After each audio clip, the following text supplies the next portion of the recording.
ਅਸੀਂ ਕਰ ਰਹੇ ਸੀਗੇ ਗੁਸਟ।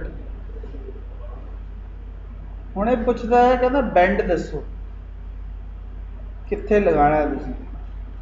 ਮੈਂ ਕਿਹਾ ਜੀ ਆਹ ਬੈਂਡ ਦੇ ਉੱਤੇ ਲਗਾਣਾ। ਇਹ ਗੁਸਟ ਦੀ ਸ਼ੇਪ ਆਉਣ ਲੱਗ ਗਈ। ਕਿੱਥੇ ਚਾਹੀਦਾ डिस्टेंस? मैं कहा जी 60 ਤੇ ਚਾਹੀਦਾ। ऑप्शन च जाके आ देखो आ शेप बनूगी, राउंड वाली चाहिए, स्केयर वाली चाहिए, रेडियस किन्ने का चाहिए।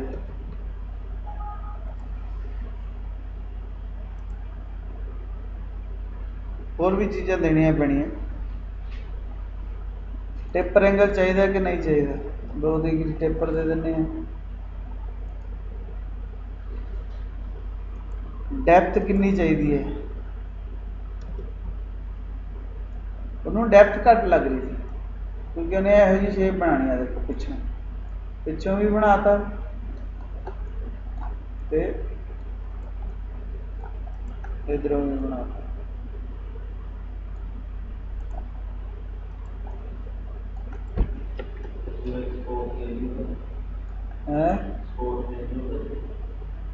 हाँ, ताकि बैंड ना हो।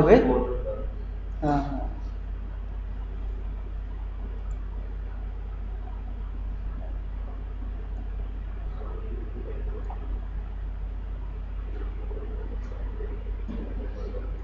ठीक है। दोबारा लाने गुसट बैंड सिलेक्ट किया, लोकेशन दसी भी कित्थे चाहिए, ऑप्शन च जाके राउंड कर देने, डेप्थ कितनी, डेप्थ दस दो। ओके, वो जी शेप बन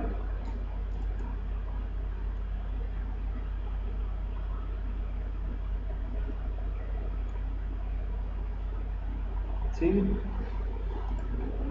गुसट ਇਹਦਾ मतलब ये नहीं है कि फ्लैटन नहीं होगा, फ्लैटन हो जाऊगा, बट उन्होंने ये ना कोई लेना देना नहीं, फ्लैटन उन्हें कर देना, बट इन्होंने चीज़ों नहीं ना करूँगा वो फ्लैटन। फ्लैटन वही चीज़ होगी जी बैंड की है, जॉग किया है, वो चीज़ों बैंड फ्लैटन कर।